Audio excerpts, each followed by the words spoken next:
Welcome to another episode of the Cat Breeding for Beginners podcast. I'm Pamela and I breed British Shorthairs in Perth, Western Australia. I have a real passion for cat breeding and exhibiting, and I want to share my knowledge and experience with you. I'm on a mission to help new cat breeders go from feeling intimidated, confused and having trouble getting started to confidently breeding happy and healthy cats whilst enjoying this amazing hobby. Before we get started, make sure you visit my website and download your copy of my helpful guide, Advice to New Breeders, where experienced breeders share some great tips they wish someone told them when they started breeding. You can find the link on my homepage at www.catbreedingforbeginners.com. Just look for the picture of Angelica with her kittens. I want to talk to you about something that I'm not very good at. Now, I think people think I am good at this thing, but I'm actually not very good at it at all. And that is rehoming my cats. Now, over the years, I've been breeding, I think it's 20 years now. I've bred a lot of cats that I have then kept. So I do have quite a few de-sexed cats. But I've also tried my very best to rehome them. And the reason I do that, and I've talked about this before in a podcast, is because I see it as a gift. It's a gift to the person that they go to. It's a gift for me because I no longer have to I no longer have to be responsible for that cat. And it's also a gift to the cat because the cat goes on to be a pet where it gets absolutely all the attention and all of the love. But I'm really not good at doing this. And I probably should do it a lot sooner with a lot of the cats that I do rehome. And I'm in that situation now. I'm sitting here talking to you. I'm sitting on my bed and I can see that Ellie is laying on the end of the bed and she's grooming herself and being very cute and very adorable. But Ellie needs to go to a new home. She's ready to go. I've got her ready to go. She's been in the house. She's proved to me that since she's been de-sexed, she's a good girl. And she's ready to be loved by somebody else. But it's so hard for me to bring myself to just even write the email that I send to my list to let them know she's available. I really struggle with that first step of saying, here she is and you can have her. Because to me, that's the first point at which I'm letting go of her. And I struggle with it. I struggle with it so much. And I'm looking outside my window and I can see that I have some stud boys out there. And I know that a couple of them I really need to de-sex. I really need to start the transition process for them. And I'm struggling with that as well because that first initial step is difficult. It's like me admitting that I'm going to be saying goodbye to this cat at some point.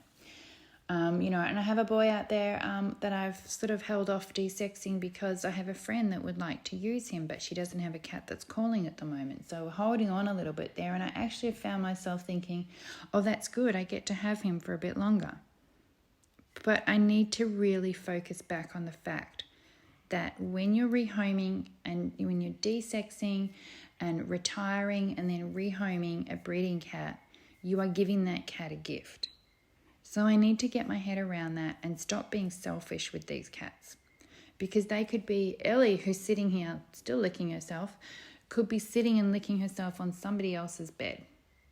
And that person would be so happy to have her. And she would be so happy to be the only cat and to be running around and being completely spoiled. I know she's going to end up being fat. She's looking at me now. She looks pretty chunky already. Her brother stays with us sometimes and he's massive. So I know what her future's going to be and I know her future needs to be with somebody else. But there's all of these first steps that you need to take when that needs to happen. And I think that that's probably why a lot of breeders get into a bit of trouble with how many cats they have because it's taking that step. It's always there's a reason to keep a cat. Oh, well, I raised that one from a baby. Oh, I really like that one because of this. Oh, that one's really friendly. I'm going to keep that one. To be honest, the friendliest ones are the ones that should be moving on first because they're so easy to rehome and you don't have to be too stressed about it. The harder ones, the ones that are a little bit nervy, a little bit quieter, a little bit difficult, those are the ones that you have to really spend a little bit more time on and finding the right person. So there's a lot involved in rehoming cats. And I guess that's the other thing, that the amount of work that's involved, the amount of effort, the amount of talking to people, the amount of explaining to people, the amount of sifting through people to find the right person. I find that really off-putting as well. I find that that's something that I'm a busy person myself and I don't have heaps of time to do that kind of thing. I really tend to put those things off because I've got other things that seem to be more important. And the simple fact is, when I'm putting stuff off, these cats are not going to their new homes. And every day they're not at their new homes is a day that they're missing out on being at their new homes. So I'm really going to make an effort. I'm going to really try harder to move my cats on when I need to move them on. It's really difficult to me. I'm hoping it's difficult for you as well. If it is difficult for you as well, that's a sign that you're doing things right.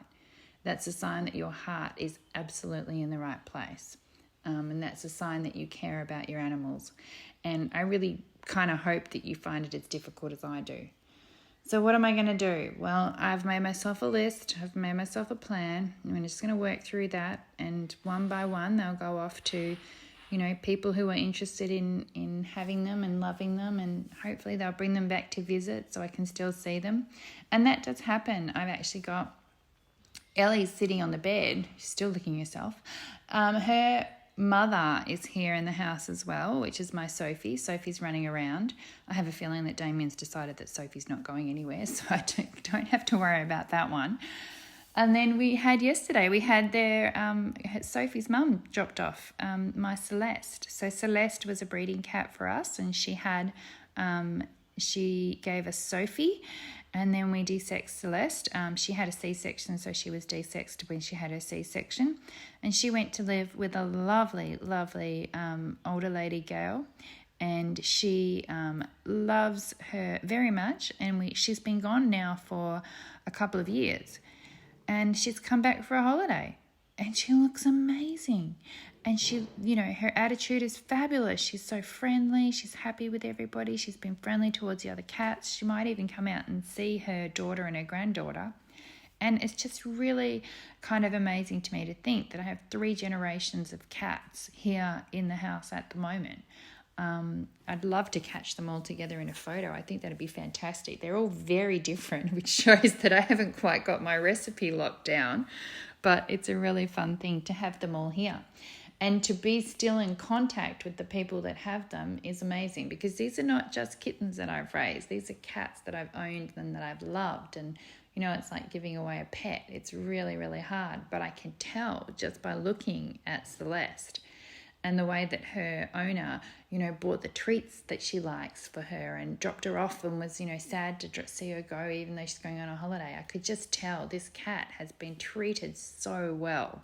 So well. She's in fantastic condition. She's happy.